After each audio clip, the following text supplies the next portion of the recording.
মুসলিম ভ্রাতৃত্বকে পাত্তা না দিয়ে সওদাকেই গুরুত্ব দিল মুসলমানদের চারণভূমি সৌদি আরব। বিশ্বাসঘাতকতার চরম পর্যায়ে পৌঁছে ইসরায়েলের সাথে হাত মেলাতে মনস্থির করেছে মুসলিম দেশটি।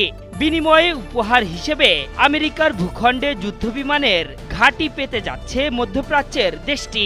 নিরাপত্তা চুক্তির আড়ালে ইসরায়েলের সাথে সম্পর্কের শর্ত জুড়ে দিয়েছে হোয়াইট হাউস।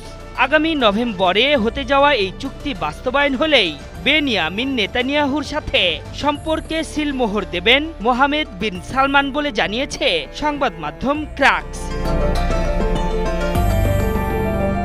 এক প্রতিবেদনে ক্রাক্স জানিয়েছে, আগামী 18 নভেম্বর আমেরিকায় সফর করবেন সৌদির ক্রাউন প্রিন্স মোহাম্মদ বিন সালমান। এই সফরে ডোনাল্ড ট্রাম্পের সাথে বৈঠক হবে তার। দুই নেতার উপস্থিতিতে বড় ধরনের নিরাপত্তা চুক্তি স্বাক্ষর হবে। তবে এই চুক্তির আওতায় কি কি শর্ত থাকবে তা নিশ্চিত করা হয়নি। তবে সংবাদ মাধ্যমটির দাবি, মার্কিন ভূখণ্ডে কাতারের মতো বিমান ঘাঁটি পেতে যাচ্ছে সৌদি আরব। এমনটি হলে মধ্যপ্রাচ্যের দ্বিতীয় রাষ্ট্র হিসেবে এই উপহার পাবে তারা।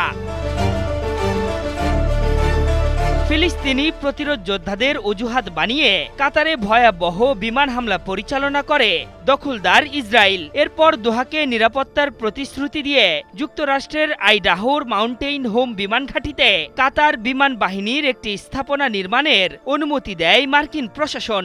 আমেরিকার দেখানো পথে হেঁটে কাতার যেভাবে পুরস্কৃত হয়েছে, ঠিক একই লক্ষ্যে এগোচ্ছে সৌদি আরব। তবে এজন্য ইসরায়েলের সাথে সম্পর্ক স্বাভাবিক করতে প্রতিশ্রুতির প্রতিফলন ঘটাতে সালমানকে শর্ত জুড়ে দিতে পারেন Donald Trump. Started in construction and delivered. বিশ্লেষকরা বলছেন, পবিত্র ভূখণ্ডে ফিলিস্তিন রাষ্ট্রকে স্বীকৃতি দিলেই কেবল ইসরায়েলের সাথে সম্পর্ক স্বাভাবিক করবে রিয়াদ, এমন সিদ্ধান্ত সৌদির দীর্ঘদিনের পুরনো। তবে যে ইসরায়েলকে ঘিরে এত কিছু হলো, এবার সেই দখলদারদের সাথেই সব সম্পর্ক স্বাভাবিক করবে সৌদি আরব। দুই রাষ্ট্রের সম্পর্ক স্বাভাবিক করতে গুরুত্বপূর্ণ ভূমিকা পালন করছেন ট্রাম্প। এটা তার পুরনো পরিকল্পনার একটি অংশ।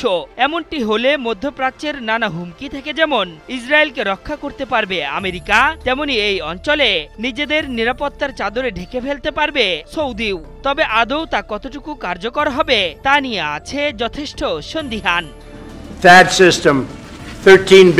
এর আগে কাতারের প্রতিরক্ষা মন্ত্রী শেখ সৌদ বিন আব্দুল রহমান আল থানিকে পাশে রেখে পেন্টাগন প্রধান হেক্সেত বলেন, আমরা আইডাহোর মাউন্টেন হোম বিমান ঘাঁটিতে কাতারি আমিরি বিমান বাহিনীর স্থাপনা নির্মাণের জন্য একটি স্বীকৃতিপত্রে স্বাক্ষর করছে।